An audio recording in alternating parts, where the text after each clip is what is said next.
Well, I got to tell you, first and foremost, I'm sorry for my tardiness. 12 minutes behind what the original scheduled video was for, and it's for good reason.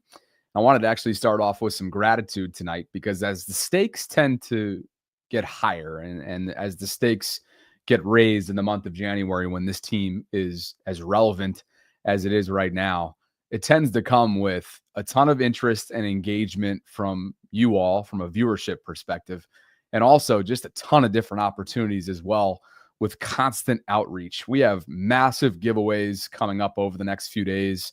I won't give away anything specifically about it, but if you liked player signed merchandise and if you like customized rugs, hint, hint, you're going to enjoy these next few days. We have an homage t-shirt giveaway, of course, tomorrow, as always, on the vault. All these giveaways will be on the vault. We've been busy diligently at work behind the scenes to get ready for the next, hopefully, several weeks. My Super Bowl week is booked. As many of you know, it was my first experience and Sarah's as well last year working Radio Row, which is a convention room style experience where anybody and everybody who's somebody from all over the country from a media perspective convenes into the Super Bowl site city and does a week worth of shows and media and you name it. So I'm going to be out there in New Orleans the first week of February. There's a bunch of different logistics that I've been handling. I'm trying to finalize travel logistics for this upcoming weekend in Buffalo and so on and so forth. So there's a ton of different things, ton of different moving parts right now going on. And I just wanted to say thank you because none of this would be possible without your continued interest and support, both here on my channel and, of course, over on the vault side of things as well. Diontae Johnson is back in the news again. If you told me weeks ago that that would be the last time we talk about him, I would have believed you, but apparently that's not the case anymore. And he is now searching for his fifth team, count them, fifth team in under a calendar year. And the reason why I was a little bit late was because Kyle Van Noy just unloaded on the Pittsburgh Steelers, and we have all that and more coming up over the course of this live stream. Thank you for being here. It is brought to you by the Bobby Baltimore Discord server. It's a free community for Baltimore sports fans. It's a 24/7 hub for conversations surrounding Baltimore sports, and we're coming up on 800 members. You can join for free by clicking on the link that's included in the pinned comment in the live chat. So without further ado, let's get to it. Diontae Johnson, the disgruntled, disgraced former Ravens wide receiver who is now a former Houston Texan. Aaron Wilson, NFL reporter, noting that after the game, Diontae was visibly upset and teammates were trying to calm him down. This was after the wild card win for Houston. Keep that in mind. After a wild card win, his displeasure with his role is a recurring theme this season, as we all remember. Go back to that December 1st game against the Philadelphia Eagles, when Diontae, now cut by the Texans, was with the Ravens, as Aaron notes here. He was suspended for conduct detrimental to the organization for refusing to play when called upon in that Eagles game, again, December 1st. After games, if he wasn't involved to his liking, he was highly upset and had to be calmed down. The pattern continued in Houston, and now he is off to his third NFL team of this season. And again, looking for yet another organization that's willing to take a chance. The stops so far throughout this calendar year: Pittsburgh, Carolina, where the Ravens acquired him prior to the November trade deadline, Baltimore for a cup of coffee, and Houston for a half a cup of coffee. And that is that. D'Amico Ryans at the podium addressed it earlier. Today, unfortunately, it didn't work out, and we're on to the Chiefs. Okay. Yeah, with Diontae, unfortunately, it didn't work out, and we're on to the Chiefs. And that sounds about exactly the way that John Harbaugh chose to handle this. And by the way, if this doesn't give you a newfound appreciation for the way that Harbs publicly handled this situation and really how he protected Diontae Johnson as things unraveled in Baltimore, I don't know what will. I got a lot of respect, matter of fact, for the way in which John Harbaugh handled this. He didn't come out and light up Diontae. He handled it professionally. And then obviously after he was punished with not only that suspension, but then staying away from team activities the following week, that was that. Landry Locker, Houston-based reporter. More notes here from Diontae, who made a scene in the locker room after the game where cigars were literally being smoked and the team was bonding. Happy to get a W. Again, Landry Locker, reporter perspective here after the Texans won a playoff game. He goes on to write, it's very easy to see why Tomlin was over him, not Pickens. And Baltimore, one of the best organizations in the NFL. Yeah. Not the only two teams that willingly bailed on him. Carolina and Pittsburgh being the others, and now Houston, of course, being the latest. Landry goes on to write, Johnson could have found his way. There was opportunity, but between not knowing where to line up Saturday, I didn't even see this yet. Okay, so apparently he had an alignment issue in Saturday's wild card game, so he wasn't prepared for a playoff game. Says something about his character. And whining during a team celebration. Bye-bye. If you can't make it work in this situation with how it was lined up after three teams bailing on you, then it's a you thing. Wow. I mean, talk about a bona fide indictment at Diontae Johnson, whose future in this league remains very much uncertain. And it'd be easy for me to get up here just like I did after Baltimore let him go. Just after, I sort of did that in a sense after Carolina let him go, right? And what was the message? It was, man, who would be crazy enough, right? Who would be crazy enough to sign this guy? Well, we've seen stranger things happen across the NFL, and it is a business. And it's not exactly character assessment when it comes to said business dealing. So it would not be surprising if come next year he gets another opportunity. But goddamn. I mean, what a disgrace this guy's been. His 2024 earnings, though, who's laughing now? Diontae is. Carolina on the hook for some significant 2024 pay. Baltimore, just a measly $500,000 in NFL terms. And Houston, $179K and change. The Steelers, the only team to not have him on their payroll for 2024. If you're Carolina, wouldn't you have at least wanted to hang on to get that production, given the money that you're on the books for? I mean, seriously, what a freaking disgrace this was. So Diontae's time in Baltimore, certainly not exactly memorable, and certainly something that will not soon be forgotten, obviously. That's that. Appreciate you guys for being with me here tonight. We won't spend any more oxygen on this. You wish the best for the guy if he's got stuff going on in his personal life. No indication of that happening or that being the case. But clearly he's got a lot to figure out if he wants to keep his NFL future alive. Well, the Bobby Baltimore Discord server is what tonight's live stream is brought to you by. It's a 24/7 hub for conversation surrounding Baltimore sports. We just hit 746 members. Thanks to Maria, who's on this live stream, and Dibs0898. If you guys would like to join, it's a free to do so, and it's a 24/7 hub for conversation surrounding Baltimore sports. We talk football here. A lot of memes, a lot of AI, photoshopped materials here, a lot of Bills, Ravens content. Baltimore just shifted, by the way, to favorites. We'll get to that in just a second. Orioles baseball is talked about here, and a number of other chats as well. Would love for you to help me get to 800 members. You can do so by clicking on the link. That's a pinned comment right now in the live chat. Over 900 of you joining me. I very much appreciate you guys for being here. Well, looking back at Ravens Steelers and Prime Video's first ever NFL playoff game, not bad performance viewership-wise whatsoever. It attracted the most concurrent viewers ever for Prime Video. 24.66 million. That's a record in terms of peak viewership for Prime, up 31% versus the previous all-time high. Over 22 million in terms of average audience throughout Ravens Steelers, and plus 28% in terms of previous best audience for the NFL on Prime. So clearly, the NFL product at an all-time high, even though this had a little bit of a twist to it, being that Amazon Prime carried it. This will be a CBS broadcast, just so you know. Make your plans accordingly coming up on Sunday night. Ravens-Bills for a chance to go to the AFC Championship. And how about Kyle Van Noy?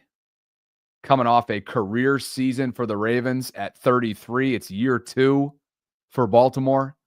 He did not mince words whatsoever about Pittsburgh's decision when winning the coin toss pregame Saturday night and electing to take the ball first. Oh, listen to KVN on his podcast, McCoy and Van Noy. Yeah, like, the first thing I thought when it happened was desperate, right? Mm-hmm. That's what I was like, oh, we won. Desperation, not going with what they always go with, playing with their defense. That's what they're built on there. They were like, we got to switch it up. We're 0-4, desperation. That's what it came off as to me, being on the sideline. I was like, oh, man, like, this is disrespectful. Taking the ball first, like, we were all kind of pissed off about that. Like, nah, like that to me was like a huge, like, alarm bell for me, because I feel like that wasn't what they do, but that's what they did. It was just a fun game to be at. The environment was electric, very memorable environment. So shout out to all Ravens flock, bringing the noise all game long. It was exciting to play in that building. The energy, felt it. John Harbaugh showing emotion after the game, pumping up the crowd, because we felt it. It was a home field advantage. It felt like a playoff atmosphere, and we stood on business. It was belt to ass. Their defense getting almost 300 yards rushing on them. I'd be pretty embarrassed if that happened to me. Especially with all the good players they had. I want to see where that goes. What they're going to do over there. They have players like Cam Hayward, TJ Watt, Highsmith, Minka. Where are they going? What's their direction? Right. Obviously, they're a division rival. It'll be interesting to see what they do in the future. But for us, it was a really, really good game. And for them, I'm sure it was embarrassing.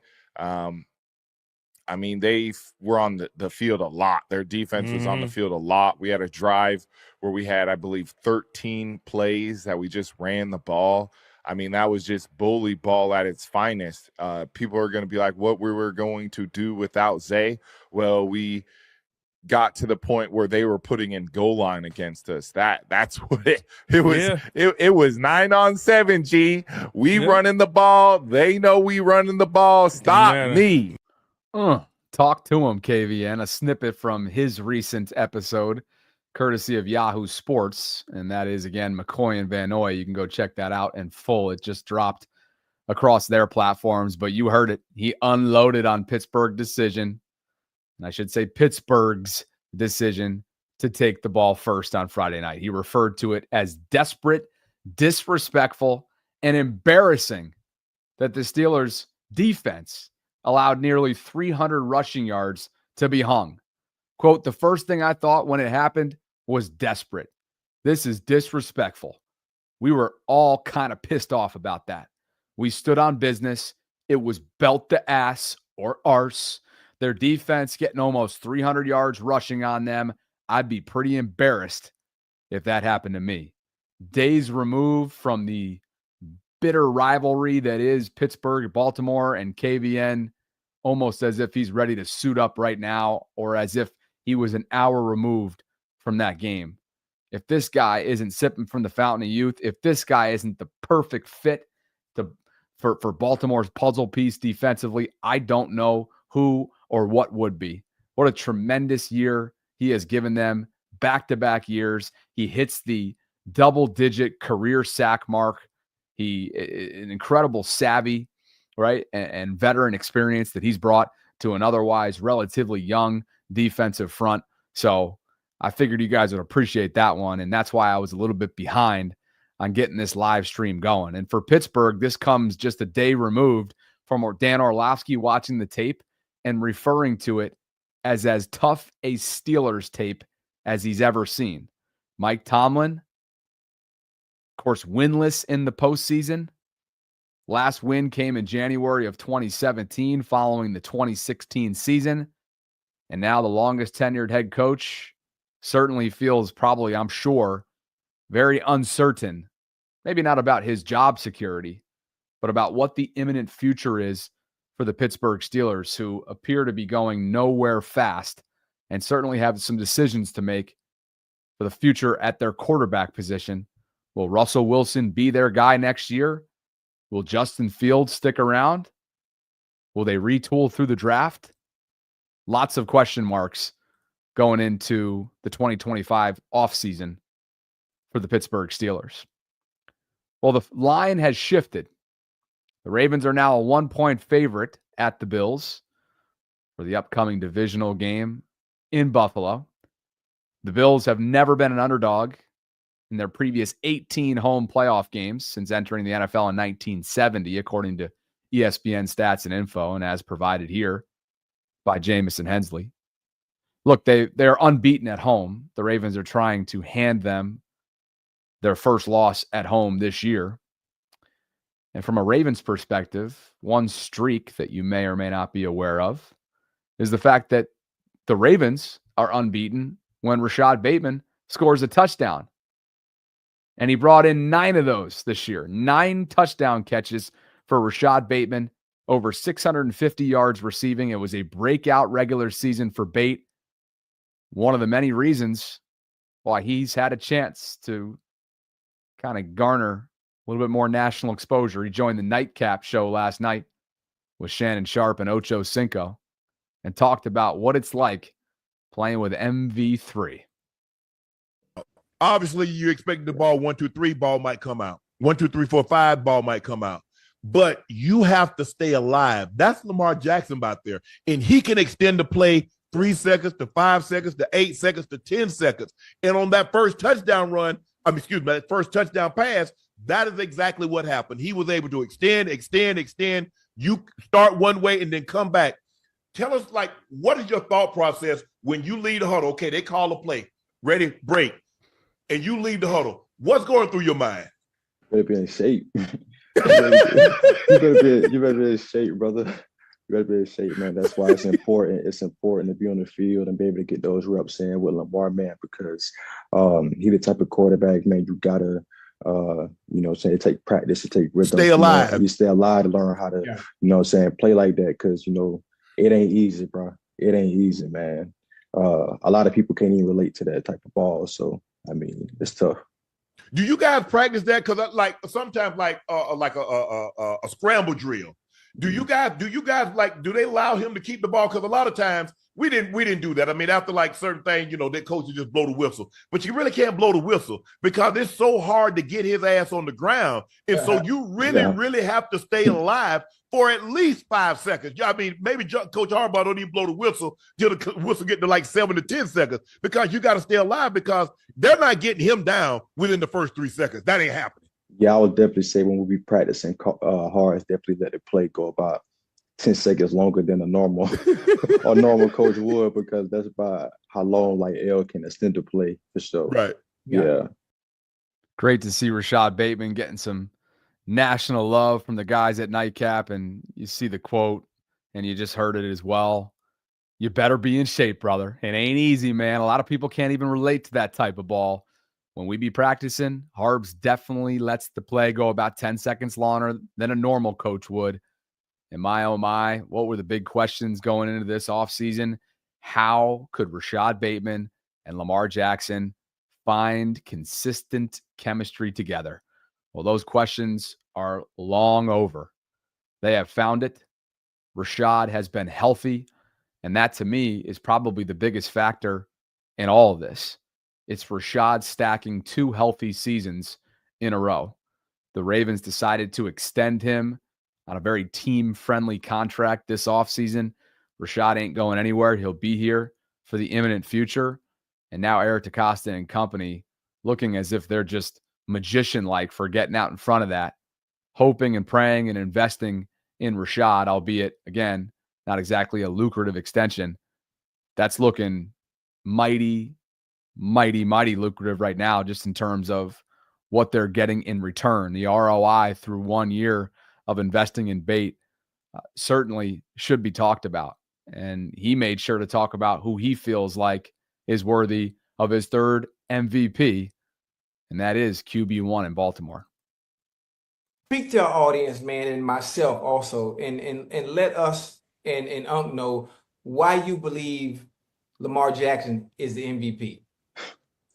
I mean, at this point, man, I only know what we're going off. No more. I don't know if we're going off stats, film, or what, man. But, Yes, sir. in my eyes, I mean, everything speaks for itself. I mean, dude go out and make plays, week in and week out, and not just, regular plays, amazing plays.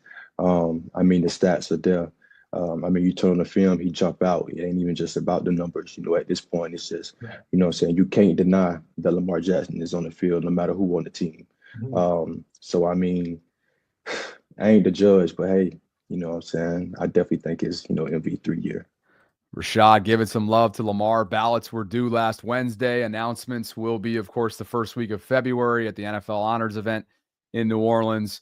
We will see, and we will also see what takes place this weekend. Look at the two top yard getters on Wild Card weekend. Buffalo, 471. They hung on the Denver Broncos. 464 for the Ravens on the Steelers. My God, they just trounced Pittsburgh and sent him into oblivion, really, this offseason. What you have to look forward to this week, BaltimoreRavens.com/playoffs. You can see what's going on. There's going to be a pop-up ice festival at Gate A outside M&T Bank Stadium from 5 to 9 o'clock on January 16th and the 17th. That's Thursday and Friday, I believe.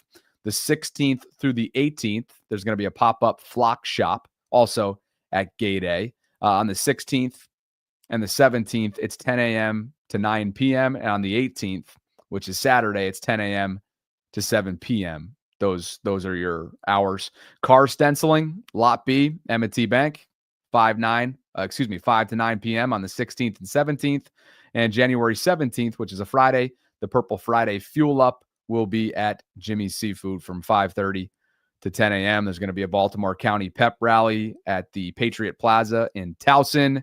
Also on the 17th, that's at 1:15. So lots of different events.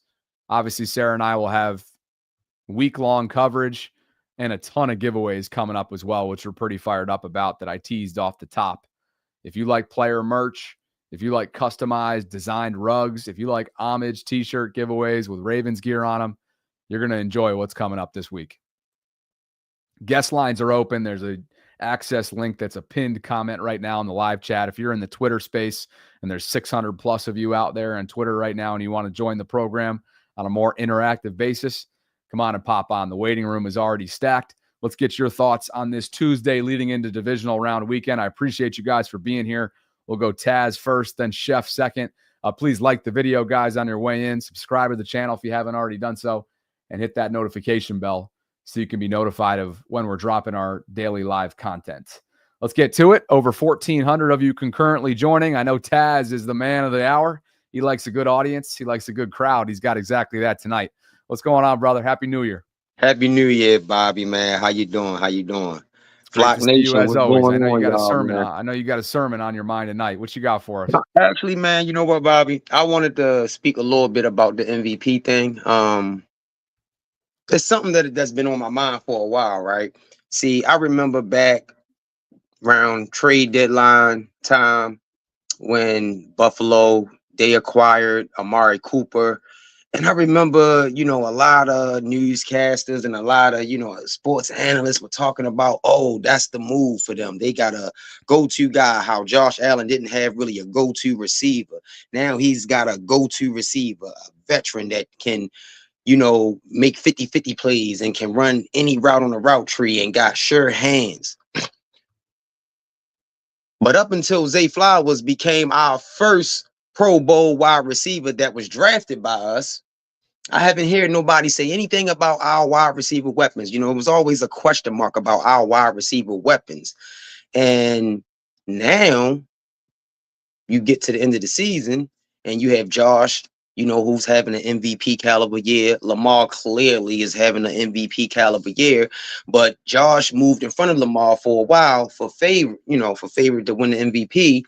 And then they said he's doing it with no weapons. Lamar has all these weapons, because of King Henry and Zay breaking out and Rashod Bateman and him finally having rhythm and being on the same page. And Rashod Bateman showing that he himself is a number one receiver too this year, based on, his numbers, especially the touchdowns. Now Lamar has all these weapons all of a sudden, and that's the reason why they say he shouldn't win the MVP, or Josh should have it, should be in front of him for the MVP. And I'm sitting here like, you know what? Some people have amnesia. Y'all forget how y'all praised Amari Cooper when the Bills acquired him, and now all of a sudden Josh ain't got no weapon. So last time I checked, Amari Cooper is still on the Bills. He's still Amari Cooper. And now all of a sudden Lamar has all these outside weapons, and we forgot about Amari Cooper, or we forgot who he was and what he's done in this league and how great of a player he is.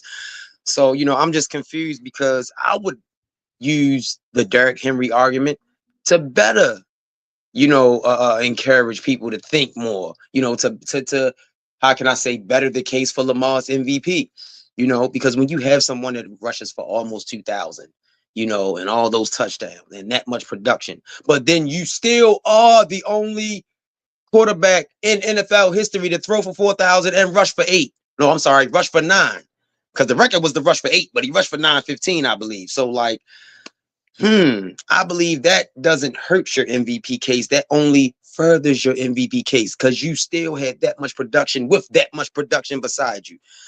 I just want to throw that out there first. And as we go into divisional round, for the first time, Bobby, I'm gonna throw a score at you. Okay, you're gonna wait a second now. It's Tuesday night, and you're giving me a score on Tuesday night for a Sunday game? I'm giving you a score for Tuesday night. On Tuesday night for Sunday's game. Yes, I am. All right, hit me with this, and then we're gonna go. I'm telling you right now. Ravens win. Hit me with your prediction, and then I got to keep cycling through the lines because we're tight tonight. Yeah. All right, no problem. Ravens win divisional round in Buffalo, 31-19. Ooh, man. That's awfully comfortable. 31-19. Only reason why Buffalo scores 19 is because Josh going to pull out 2 magical plays out of his ass. That's just gonna, get them 19. But that's my prediction. 31-19. Okay. All right. Hey, I like a man who calls his shot, and he called it Tuesday night on a Sunday game. So as ballsy, I would expect nothing less from you, Taz. I appreciate you tonight. We'll catch up with you soon. All right. No doubt, buddy. Appreciate it. See you, brother. Taz Dixon joining me. Chef and Kyle and Manny all posted up in the weight room. Let's keep this thing going. If you guys want to call in tonight, we've got over 1,400 concurrently watching. It's a jam-packed viewership night. It's a jam-packed week, and it feels like we're just getting going too. Homage giveaway tomorrow on the Vault, 12 noon. Thursday, rug giveaway, Ravens logo rug. And then on Sunday, I'm just going to tease you a little bit. It's a Ravens player, and I think he's got a dang good chance to end up in Canton one day. Signed piece of merch. That's all I'm going to say. That's what's coming up on Sunday post game. Chef, what it do, Chef? Look at you, Chef. Yeah, I cut off. I almost didn't even recognize this guy. Yeah. What do they call that, by the way? What do they call that? It's do-rag. Do-rag. That's right. Yeah. But yeah. I agree with what Taz was saying, and to go along with what he was saying yesterday, I put in a super chat about Amari Cooper. Again, I know Josh Allen to national media and whatnot. He's impressive. He can throw the ball as far as anybody. Blah blah whatever. But what I believe is gonna happen is the same thing that happened in Week 4. Their offense, it's just not there. They're lacking the star power to do it, and that's no discredit to Josh Allen. That's a discredit to the offensive coordinator and head coach. They acquired Amari Cooper, and what was it, like week 6? Gosh darn it! I'm getting a call right now from, not to interrupt your train of thought, but this is the Buffalo call right here. Should we at least say hello to him real quick? Yeah. All right, let's do it. Ready? Here we go. This is gonna be good. Brian Snyder, Be More Around Town owner. Bri, you're on speaker right now. 1,500 people. We're live right now. What do you got for the people? What's going on? Getting ready for Buffalo. Hey, how many tickets are still available? 1,500 people want to know. What do we have? We got about 8 spots left on the trip. Damn. And then we just opened up our tailgate only option. And then we can fit about 100 more people for our tailgate only.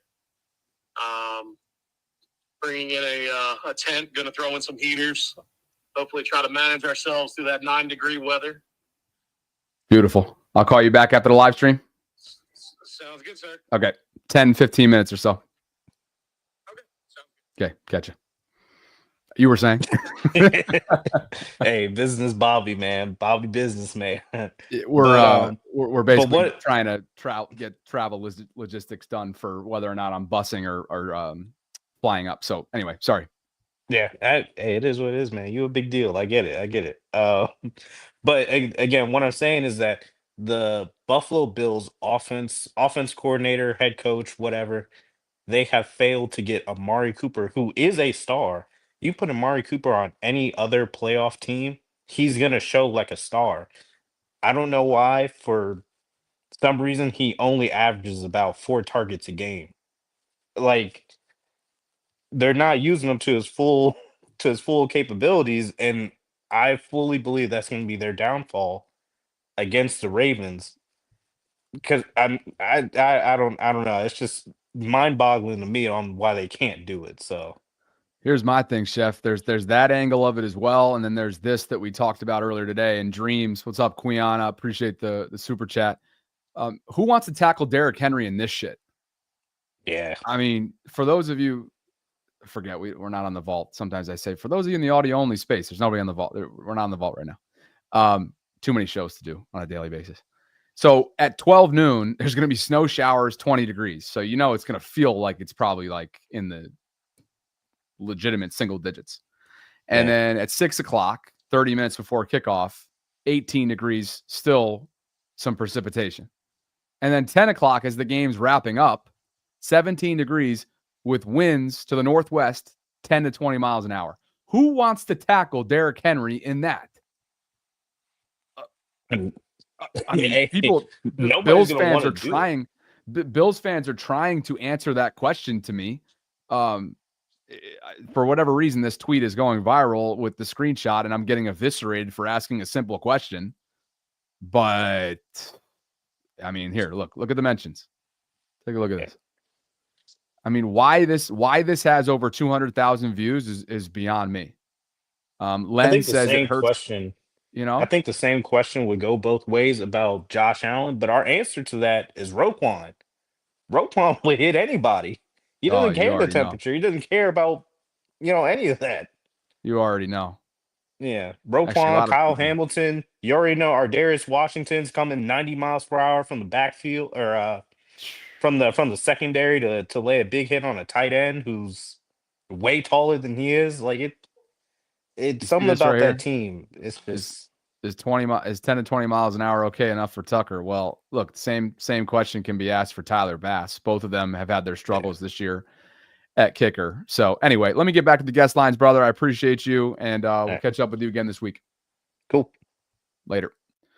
Kyle, you ready to go? Kyle, let's get you in here. Manny, Jewel, see you guys in the waiting room as well. Let's get to as many as possible, and then I got to jump too. So if we could go quickly so that I can get my Buffalo logistics taken care of for the weekend, I would appreciate it. But I don't think Kyle has called in before, and I'm a sucker for a first caller, that's for sure.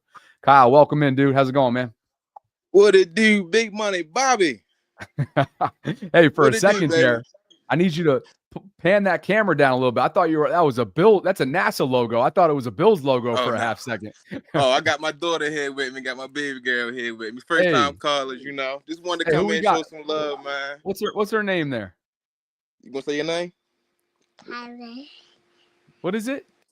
Kyler. Kyler's in the house. What's up, Kyler?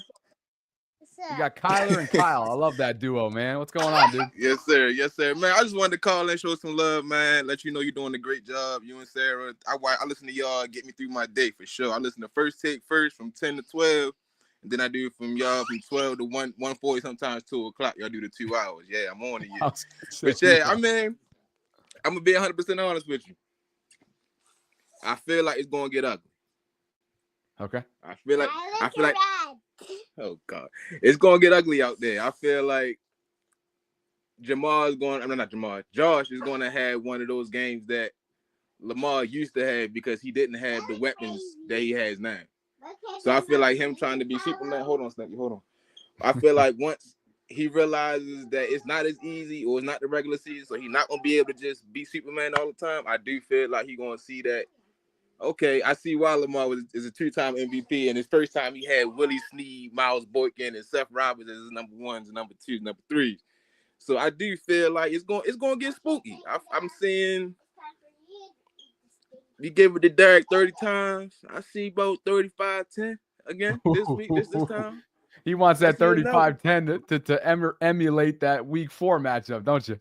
Literally, we're gonna run it back. We're gonna run it back and show him why Lamar MVP3. But you feel me? Like Sarah say, don't give it to him. Don't give it to him. We want it all. We do want it all. So we're gonna prove him wrong, and we're gonna handle business this Saturday coming up. You know.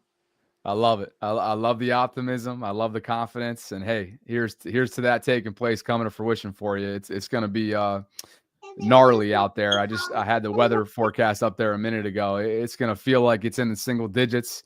There could be some snow prior to kickoff. For whatever reason, ESPN Analytics thinks this is a coin flip. ESPN Bets got it as a 1-point favorite for the Ravens on the road. And for Buffalo, they're unbeaten at home. So, and the Ravens are unbeaten when Rashod Bateman scores a touchdown. And we don't know what Zay Flowers' status is going to be just yet. I suspect that. I think he's going to give it a go. I just don't know how impactful he'll be. I did have one thing to say about that. Even if Zay can't go, what's up with Dayton Wade? Oh, Dayton. Here's the thing. This happens every summer. You already know this. Flashing. No, I know, but he's flashing in training camp, and he's flashing against not reserve players, but non-first stringers in the preseason, right? And so every single year, I think about that lanky guy, the taller guy. Now he's in the Canadian League from the previous summer. No, the undrafted rookie from the previous summer. His name escapes me right now. But anyway, oh God, what the hell was his name? Anyway, every single year there's from Maryland. Only one I could think of is Demas from Maryland. I did want to keep him too. Not Demas. He was the undrafted guy this past summer. Okay. There were actually two. There were two Marylanders. I'm of course, name escapes me. Who's the chat? Who's the skinny guy from not this past summer, but the one prior who lit it up in the preseason? He was like a true X. He's like 6'4", 6'5". He was a big guy. Yeah, he had himself a hell of a summer. Anyway, the point is, with Dayton Wade, in the Harbaugh era, they're always going to give it to guys like Anthony Miller and Kirkwood. They were your practice squad call-ups. They're the guys that have veteran savvy. And by the way, Miller flashed a little bit with no Zay the other night. Nothing that Shamar Bridges. Okay. Thank you, Julian. Julian got it. Connell got it. J-Rock got it. Thank you. Shamar Bridges, sort of a lanky guy, right? Rangy guy. Had some success in the red zone from what I remember 2 summers ago. There's always the darling in the summer. Dayton was this past summer's darling. The Dayton darling. The darling Dayton. And I just don't think that it just doesn't translate always to the regular season. Doesn't mean that this guy doesn't have an NFL future.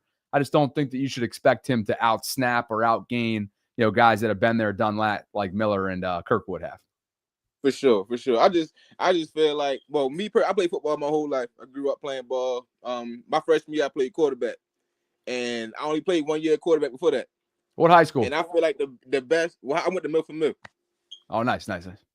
So I feel like the best way to get that experience is to be in the fire, to be 100% honest. Like, I just feel like you can't wait, and then they get 6 years in. He had one bad season because it's his first time getting his feet wet, and then it's like, man, he a bust. He wasn't worth what we got him for, whatever the case may be. But I do got one more thing, and I'm out. Yeah, hit me. I think B. Steve should get a little bit more patience. On the strength that we've seen our DBs, we had DBs that was getting beat by 5 to 10 yards on a regular basis. I do feel like it's a technique thing, and I feel like it can be adjusted and it can be changed. He's always in position. It's always sticky.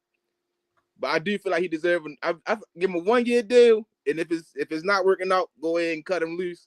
But I feel like it's not too many corners out here that really, can handle their own. And last season he held Jamar Chase for 6 catches for 64 yards. in 2 meetings, if I'm not mistaken. Yeah, he had a breakout season, man. He had a tremendous year in 2023. And now a lot of this, some of this conversation, I will say, some of the dialogue is a bit inflated, a bit overreactive, solely based on the amount of targets. I mean, this dude, high volume stuff, but that obviously doesn't take away with the ball skills, the lack of spatial awareness. Nobody's questioning him, his stickiness. Nobody's questioning his ability and willingness and ability to run with you stride for stride. Nobody's questioning his character. Nobody's questioning his integrity. It's the simple stuff like literally get your head turned around, get your technique squared away, and understand where the football is. And you won't be picked on as much as you have been. Easy for me to say behind a camera and at the desk. But this is a player who absolutely every single week, because of the studying that these teams do, has a massive target on his back, and that target's getting bigger and bigger and bigger. And I suspect that will remain this upcoming week, because guess what? Josh had his way against him, whether it was Keon Coleman on the left-hand sideline on Sunday Night Football, whether it was who else? Was he matched up with Shakir? Who was the breakdown on the Khalil Shakir 50-plus yarder back in week 4? Anyway, if I'm not mistaken, Shakir normally in the slot, so I'm pretty sure it was like a Marlowe type situation or something like that. Well, I think it might have been linebackers though, because it was a play that broke down. Remember, Josh was flushed out to the right and he was scrambling, and then right before he stepped out of bounds, he just kind of like airmailed it. Brutal. Yep. Oh, chat saying Eddie Jackson. What a surprise that is. Eddie Jackson was the one in the middle of that shit. So anyway, Kyle, appreciate you, man. Be safe, big dog. Kyle and Kyler. What a duo. I love it. Hey, 40 minutes into this thing, I got to get Jewel and Manny involved. Gentlemen, I need it to be quick because you already know I got to go get these logistics finalized for Buffalo this weekend. Cannot wait for this opportunity to go up north. I think I'm going. I don't know. I mean, unless Brian – imagine if Brian on speaker was like, yeah, we don't have room for you anymore. Oh, that would suck. Anyway, let's get you boys in here. What's up, gentlemen? Talk to me. Let's make it quick. Manny first, then Jewel second. What you got on? What's going on tonight? What's going on? Well, getting ready for winter over here again because it's going to be cold. Oh, wait a second. Pops this time. Do people not know I'm live? Ready? Here we go. Hold your thought there. Francis. I'm all over right here. You got 1,500 plus people listening to you right now. That's what happens when you call and don't have notifications on for my channel. What do you got to say to everybody? Come on, there. He's not going to have me on there. All right. I'll call you back.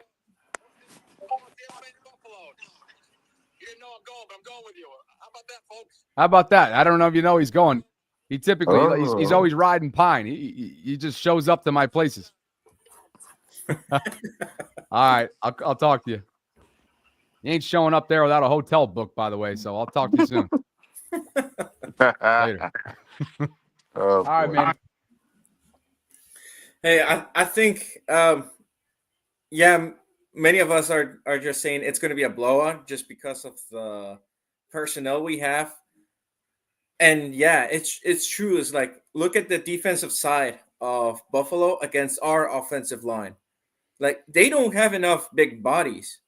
I mean, TJ Watt, Cam Hayward, I think there's another 98 on the Steelers that looks like Pierce, and we still move them. Buffalo, I went through their whole roster. They don't have someone as Pat Ricard on defense. So I don't know if they're counting on that. And on the other side, we have that type of personnel. I mean, the AFC North is built for literally physical football. The AFC South is built for speed. No, they're East, right? What's that? AFC East. AFC East. Yeah, so they're built for speed. So that's a very mismatch on the front lines. The only thing that I take into account is the weather. If the weather's going to affect our players, more so than Buffalo, because it's different temperatures. I know it's cold in Baltimore, but it's not as cold as in Buffalo. So I think it's going to be – I got 2 predictions right now. Either 3-point separation and we win, or it's literally going to be like week 4, that we blow them out of the water. Jewel, talk to us. What you got? Well, Manny, I disagree with the Cole's assumption. I think the Ravens are going to handle whatever comes their way. Cold, rain, whatever, heat, it doesn't matter. You're the assistant. I'm just saying they're built for this. They're too focused. None of this is going to matter. So, two things. Bobby, I tagged you in something on X, so I think you should check it out. I don't know if you've seen it. There's a Bills fan.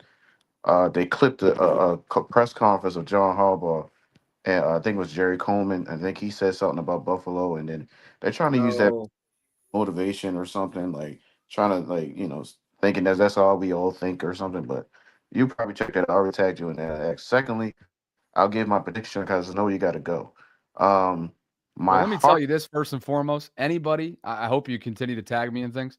I yeah, promise you, I have not seen a damn thing right now because my mentions are literally being flooded by the city of Buffalo. So I have not seen shit, but keep sending it, and I'll get to it at some point when I scroll inevitably tonight into the wee hours. okay. If I all can't right. send X, I will definitely send it to you on Instagram. I will probably All message right, you on Instagram.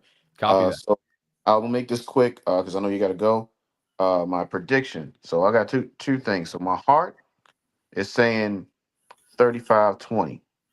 That's what my heart saying. My head is saying 24-20. So either Yeah, one of same here. these could happen. I'm going to go with the latter. I'm gonna go with my head because Okay. I believe it's going to be more closer than people think it is. All right. But I'll take that into account as I grind over my prediction coming on Friday. How about that? yeah, I Okay. mean, I could be wrong. I could be wrong. So Oh, All I right, got gentlemen. Mike's prediction. Mike's prediction is belt to ass. Mike says, well, that's what KVN just said. Belt to ass. I Yeah. like, I like, I like. All right, Bobby, I'll let you All go, right, man. gentlemen. All right, Appreciate Bobby. you as always. Yep. Catch up with you guys soon. Awesome show tonight. I know it's short of an hour, but as you probably already know, I got a few other logistical stuff to get through. And let me just reiterate the way that I did off the top. An incredibly exciting time right now. Feel a lot of gratitude. Feel very fulfilled. Feel very busy. Feel very overwhelmed. But at the same time, those are intoxicating feelings. And I'm looking forward to getting off to Buffalo this weekend and finalizing some logistics there. I'm looking forward to tomorrow's homage giveaway on the vault. I'm looking forward to our customized rug giveaway on Thursday, and a Ravens player signed merchandise item coming up on Sunday's post-game show, regardless of win or loss. So I would love for you to join the Bobby Baltimore Discord server for upfront announcements, insider announcements. If you could, it is free to join. We're coming up on 800 community members, and you can visit the link that's included as a pinned comment in the live chat if you'd like to join. Other than that, what else? I don't know. Hit me up on Instagram at Bobby Baltimore. Been tweeting up a storm. All of this at Bobby Baltimore as well. Holly, thank you for the recommendation on hotspots from your brother. I actually have to go pick up mine so that I can give the proper quality show coming up, of course, on Sunday night pregame. And it's going to be absolutely brick out there, probably somewhere in the, single digits temperature wise. So that's what we got going on. Appreciate you. Busy night ahead. I'll catch up with you guys soon. Thanks for all the love.